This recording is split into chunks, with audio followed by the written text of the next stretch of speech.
alors jusqu'où va-t-on dans la discrimination dite positive, direction justement les États-Unis, à Buffalo, où un orchestre refuse que des Blancs et des Asiatiques postulent sur certains postes. Pourquoi alors, Lydia Guirous? Alors ça va vous sembler invraisemblable, mais c'est pourtant une réalité qui témoigne de la folie complète de notre peuple. Et je vais vous expliquer les motivations. Ça se passe à l'Orchestre Philharmonique de Buffalo. Accrochez-vous, on est vraiment sur une autre planète. Figurez-vous que pour favoriser l'émergence de chefs d'orchestre issus des minorités, ils ne privilégient plus la formation, les tutorats, les bourses d'études, mais la discrimination pure et simple en interdisant certains postes à des personnes en raison de leur couleur de peau. Oui, c'est une forme de discrimination dite positive, comme on connaît ça en France depuis quelques années, non? Alors c'est pire que ça. Moi j'ai toujours été contre la discrimination positive. J'ai toujours considéré que c'était une erreur parce que c'était un pas de plus vers une société où on accepte une vision ethnique avec des catégories de population que l'on désigne comme privilégiées en fonction de leur couleur de peau et une autre que l'on victimise en raison de ses origines. Et c'est tout le contraire de la méritocratie républicaine.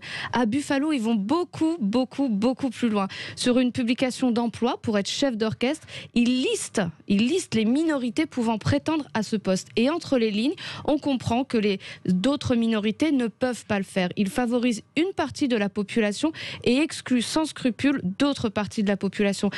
Ce poste est donc interdit aux Blancs, interdit aussi aux Asiatiques qui sont pourtant une minorité. Et là, c'est l'émergence de ce que j'appelle le privilège de minorité et le malus au talent. Voilà donc qu'en pensant combattre le racisme, ils se votent dans la discrimination raciale. Lydia Guirous, vous pensez que ça peut arriver en France? Alors, c'est bien sûr illégal, mais il y a toujours des moyens détournés pour installer ce type de discrimination, on l'a déjà vu.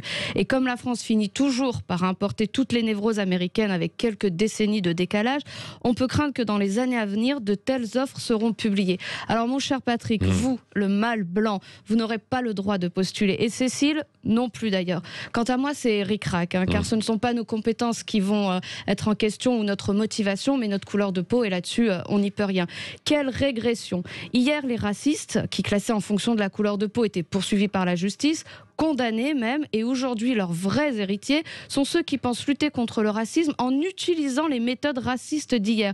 Et ils sont soutenus par de pseudo-intellectuels, des politiques qui renoncent à l'idée de fraternité, qui ont accepté qu'une partie de l'humanité puisse subir un racisme sans complexe. Des politiques souvent de gauche qui ont abandonné l'idée de justice et d'égalité pour leur préférer la vengeance ethnique au nom de l'histoire. Et quand je découvre que Sandrine Rousseau a fait 25% à la primaire Europe Écologie Les Verts, elle qui est dans la ligne des intersectionnels, des déconstructeurs et des woke, je me dis que la marche vers l'américanisation des esprits s'accélère et que c'est le pire qui attend la France dans un avenir malheureusement proche.